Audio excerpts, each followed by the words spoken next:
Poppy Playtime Chapter 2 finishes with a bang. Now, there's gonna be spoilers in this video, so of course, if you haven't experienced it yourself or you don't want to be spoiled, keep that in mind because I'm gonna be talking about things and showing things that are both spoiler related. But at the end of Poppy Playtime Chapter 2, ultimately, Mommy Longlegs meets her demise. At the end of Chapter 2, we have this really long chase scene with Mommy Longlegs, and honestly, it's pretty difficult. Your timing has to be perfect, otherwise you will die. And it's very intense. It reminds me of the vent chase scene from Chapter 1. But when we get to this door that we have to open with our blue hand, in the next room, we're finally able to defeat Mommy Longlegs. And this is what happens. I'm gonna show you real fast because I wanna show you what happens afterwards that you can't see, or that you can't see very well. That's very, very interesting.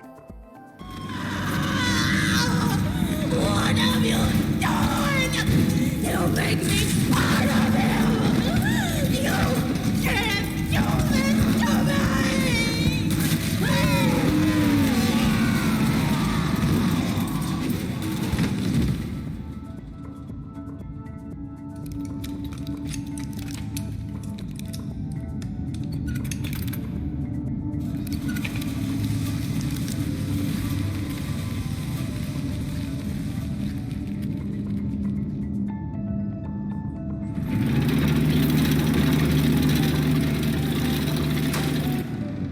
So Mommy Longlegs has a really brutal death. It's kind of crazy. And I can't really hear what she's saying. She says something about him, about something in regards to a him, at least from what I can hear. But the noise in the game was too loud and my subtitles weren't working. So if you guys know what they say, let me know in the comments below. So her torso falls to the floor and this metal hand comes out and grabs her and drags her underneath this door into the darkness. Now, this metal hand may look very familiar to a couple different fans of the movie Coraline, because it's kind of a similar thing. The beldam has this metal detachable hand that kind of hunts Coraline down at the end of the movie and attempts to drag her back in. Anyone who has seen that movie is going to immediately think of that metal hand when they see this one in Poppy Playtime. But we're gonna take the camera now behind the door to show you what's actually back there and to get a closer look at the hand. And it's kind of interesting. So we have this metal hand that has, these spiky fingers that protrude from these circular balls. And the most interesting thing is, one, the arm is cut off. They're not gonna model the whole thing because I know people are gonna do exactly this. Take the camera out of bounds and reveal what the monster might be. Now, I'm not entirely sure yet if the monster is in the files.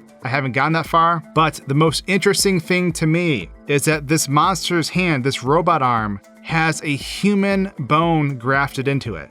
The radius and the ulna of a human being is being used as sort of, I don't know if it's like a center point for this arm, but it's almost like it's bestowing sort of a soul upon this metal contraption. It's that human's bone that we can see that is carrying this dark energy into this creature. So is a Chapter 3 boss? Is it gonna be something like the beldam? Are we gonna have like an other mother situation where we've met Mommy Longlegs, but now what's the worst motherly creature? Or is it gonna be a fatherly figure? We saw a poster that had the entire Mommy Longlegs quote unquote family. And if we take our character back here, we can see that there's also a long hallway that essentially leads to nowhere. There's some black shadows that they use to crop out the arm going through this maneuver. But ultimately, I'm really, really curious to see if the boss that we get in Chapter 3 is very similar to Coraline. Is the factory kind of gonna go in a twisted route, sort of with the creepy tunnel and the dreamlike world that took place in Coraline? Are we gonna have alternative types of enemies and stuff like that? But I'd really love to know what your theories are in the comments below, so please drop a comment, and I'll see you very soon in my next Poppy Playtime video.